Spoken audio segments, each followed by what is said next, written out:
Hello and welcome to the video. In this video, we are going to talk through the concept of algebraic proof, proving a statement algebraically.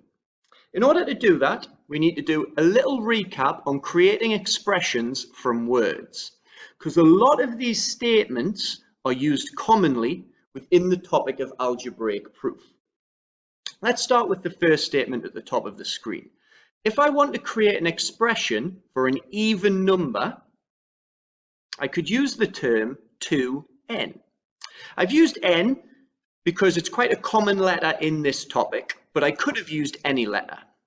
And then I've multiplied it by 2. So I've made it a multiple of 2, because any number that is a multiple of 2, that is in the 2 times table, has to be even.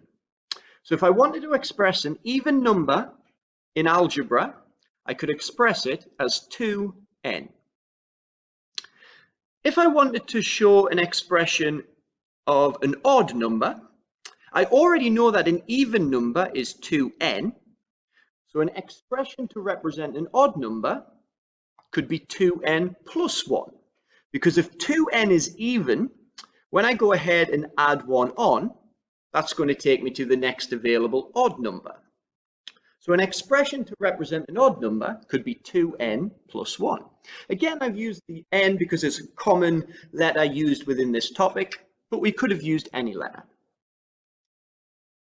A common statement that may come up in algebraic proof questions is that it might ask you about 3 consecutive numbers. This word here, consecutive, means numbers that come immediately after each other. 3 consecutive integers. So for example, 2, 3, 4, or 10, 11, 12. So if we wanted to represent that as an expression using n as our original number, our expression would look like this. We'd have n for our original number, and then we're going to add 1 to take us to the next consecutive number, and then we're going to add 1 again to take us to the next consecutive number. So 3 consecutive numbers could be represented like this. Now, if we have a look at just making things a little bit more complicated, a little bit trickier. So this time I'm talking about 3 consecutive even numbers. Well, if I look at the top of the screen here, 2n represented an even number. So I'm going to start with 2n. But if I was to add 1 onto that 2n, it would become an odd number. So I need to make sure I'm adding 2. So if I wanted to represent 3 consecutive even numbers, it would look like this, starting with 2n. Then if I add on 2, that's going to take me to the next available even number. And then if I add on 2 again, that's going to take me to the next available even number. So this is how I would represent 3 consecutive even numbers. If I was asked to represent as an expression 3 consecutive odd numbers, I'm going to do something similar like I did here. I'm going to start with my odd number here, 2n plus 1, because this represents an odd number. And I can't go ahead and just add 1, because that would take me to the next available even number. So the expression would look like this. 2n plus 1 would represent my first odd number. Then I'm going to add 2 to take me up to plus 3 to take me to the next available odd number. Then I'm going to add 2 again to take me to the next available odd number again. During the topic of algebraic proof, you might also be asked to deal with 2 even numbers. Well, we know an even number can be represented by putting 2 in front of a letter, like 2n. So if I wanted to represent 2 separate even numbers, because we're not talking about consecutive in this statement, 2 separate even numbers, they could be represented with these 2 terms. 2n representing an even number, and 2m representing a totally separate even number. Again, the letters could be any letters. I've just opted for n and m because they're quite common in this topic. if I wanted to represent two odd numbers, so two separate odd numbers, this is my term for showing an odd number, 2n plus 1. So 2n plus 1 is going to represent an odd number. And if I wanted to represent another separate odd number, I could use 2m plus 1. Two separate odd numbers.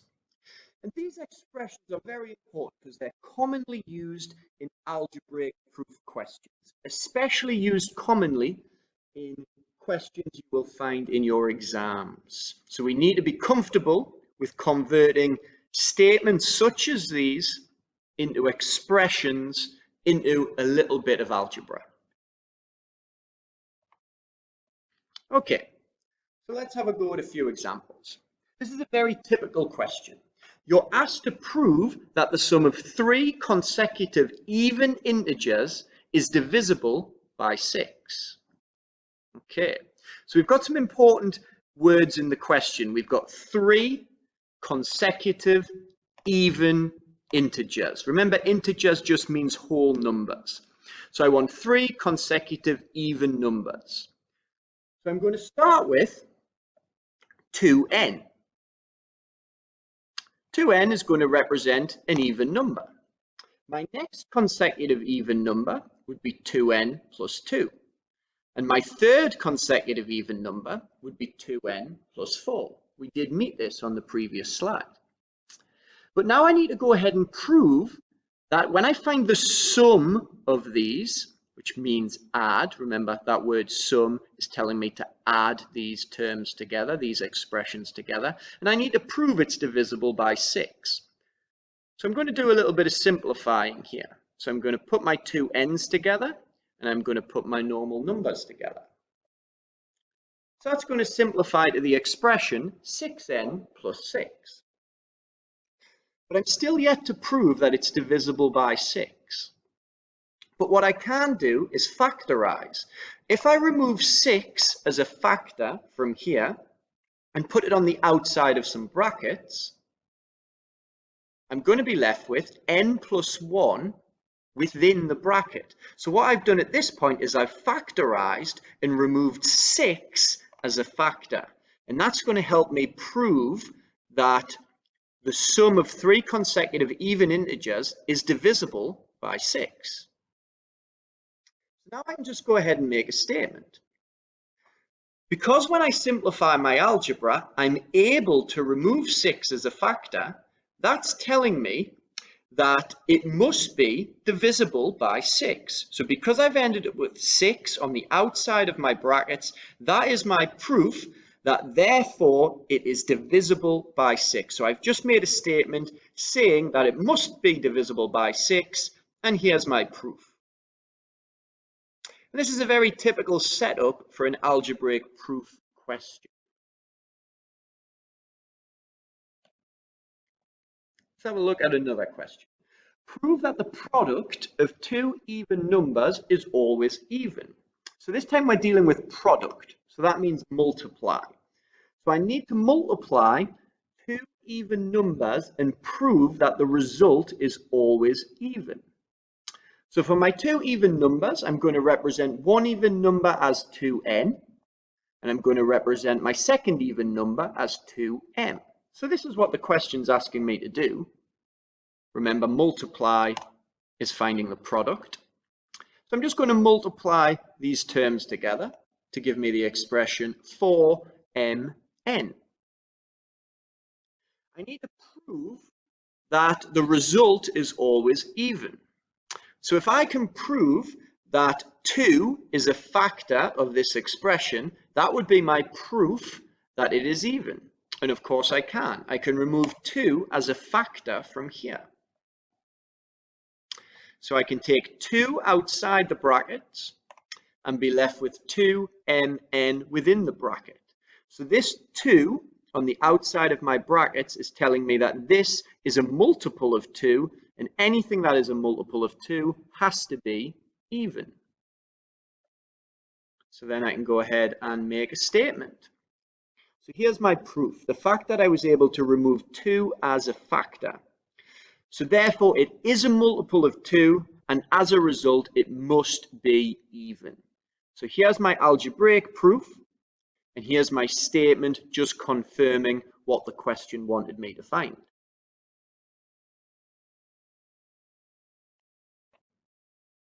Okay, so here's one more last example from me before I get you to have a go at a few questions. However, if you're feeling confident, you have the ability to pause the video and go ahead and have a go at this question before my explanation. This is a slightly trickier one.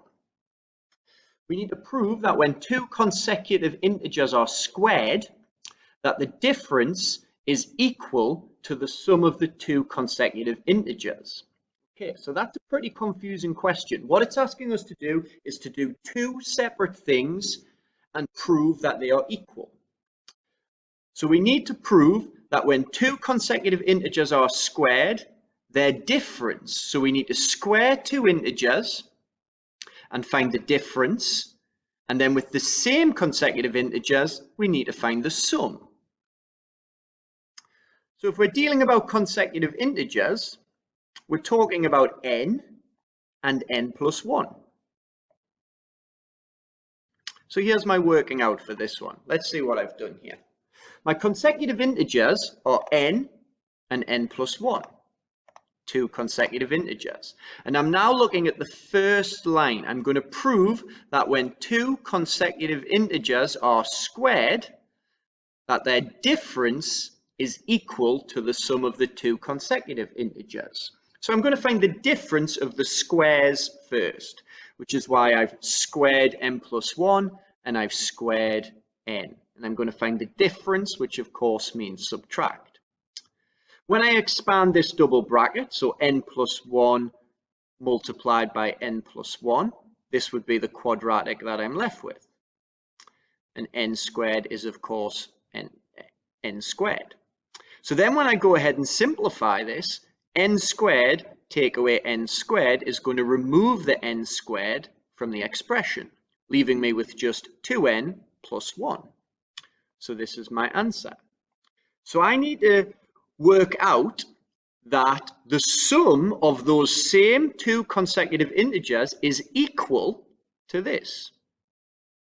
So then you can see it on this side of the screen. The working out in the algebra is a little bit simpler on this side. Here's my first integer. There's my consecutive integer. When I add them together, I also get 2n plus 1.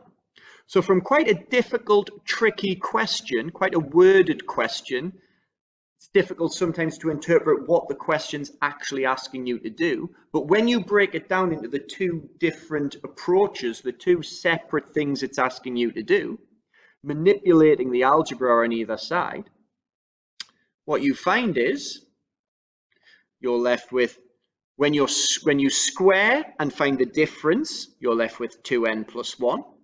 And also when you just add the consecutive integers, you're also left with 2n plus 1. So we've proved that they are equal. And I've just made a little statement. Therefore, it is equal. Okay, so now it's your turn to have a go at a few questions. I'm going to go through some exam questions. For each question, I would like you to pause the video. I would like you to have a go proving algebraically that the statement is true. And then after you unpause the video, I will show you a worked solution. So could you have a go at question 1? Could you pause the video now, please? Okay, welcome back to the video. Let's have a little look at the solution to this question. Okay, we're dealing with 3 consecutive integers. So we're dealing with n plus 1, and n plus 2. We want the sum of those consecutive integers. So I'm just going to add them together. That's going to give me 3n plus 3. And now I need to prove it is divisible by 3. So I'm removing 3 as a factor. Therefore, it must be divisible by 3. Look at the way this is set out, and look at the fact there is a statement given at the end of the working out. Very well done if you got that question correct. Next question. Could you do the same for this question? Could you pause the video? Could you show algebraically that the statement is true? Could you pause the video and have a go at this question now? Okay, welcome back. Let's have a little look at the working out here. Prove the sum of two consecutive odd numbers is even. So we want two consecutive odd numbers. So here's my first odd number, and there's my second odd number, found by adding 2 on. Remember, we did cover 2 consecutive odd numbers, or even 3 consecutive odd numbers at the beginning of the video. Again, we're dealing with the sum, so we want these two added together, which is where my 4n plus 4 comes from. Now I want to prove that it is even. So what I've done is I've removed 4 as a factor. I could have removed 2 as a factor. That would have also given me the proof in this question. Because I can remove 4, that again proves, therefore, it has to be an even number. So you may have removed 2 as a factor here and left yourself with 2 bracket 2n plus 2. That would also prove the statement, but I've opted to remove a factor of 4. Very well done if you got that question correct. Question 3. So this time the question is given more as algebra rather than words, but the method is very similar. Could you pause the video now and have a go at question 3?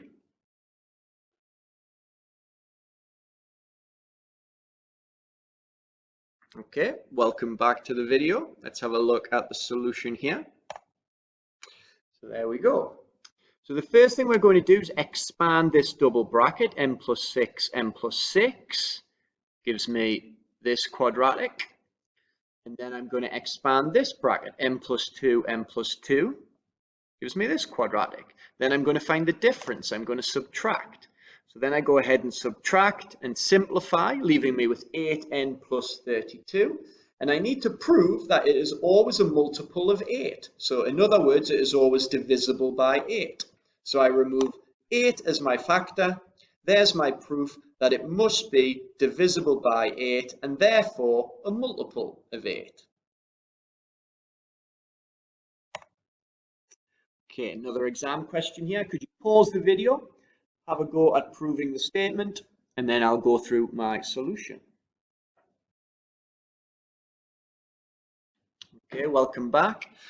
Prove the sum of 4 consecutive odd numbers is always a multiple of 8. So we're dealing with 4 consecutive odd numbers. There's my first odd number, and then I'm going to add 2 each time to get those consecutive odd numbers. I'm dealing with sum, so I'm going to add them all together and simplify to give me 8n plus 16.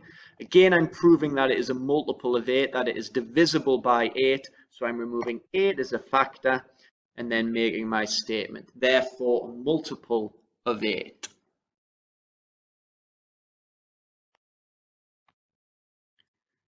Here's another question, a very challenging question for you to have a go at. So same as the previous 4 exam questions, could you pause the video at this point? Could you have a go at this challenging question? And then I will go through my worked solution when we unpause the video. Could you have a go now?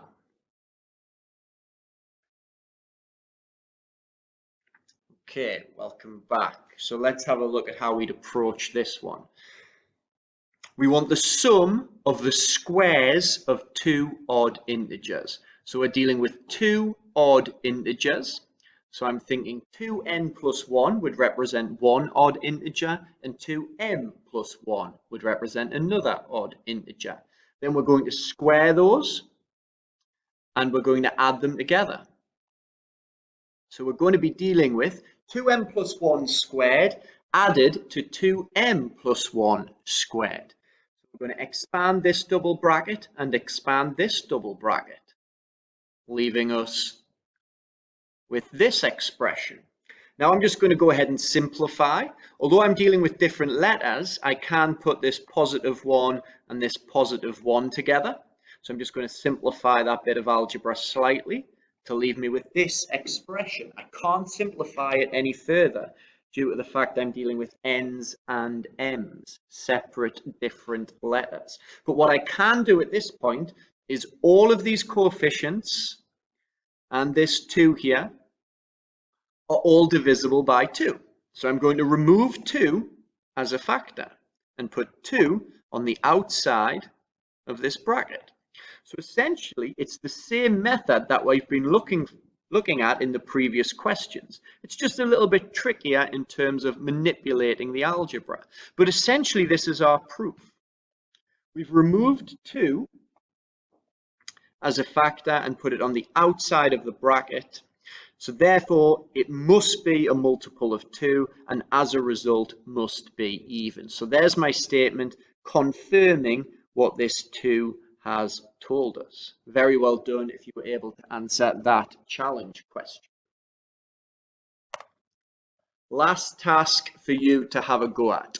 So on the screen, I've put some questions that increase in difficulty. The bottom boxes are the simplest and they increase in complexity as you go to the top. The 2 boxes I've bordered with green are the most challenging, the most difficult to have a go at.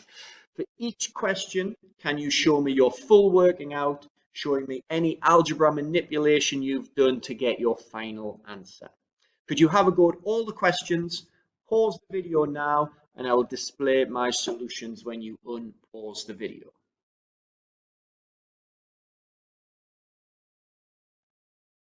Okay, welcome back. So hopefully you've had a go at the increasingly difficult questions, and certainly you've had a go at the 2 green questions here at the top.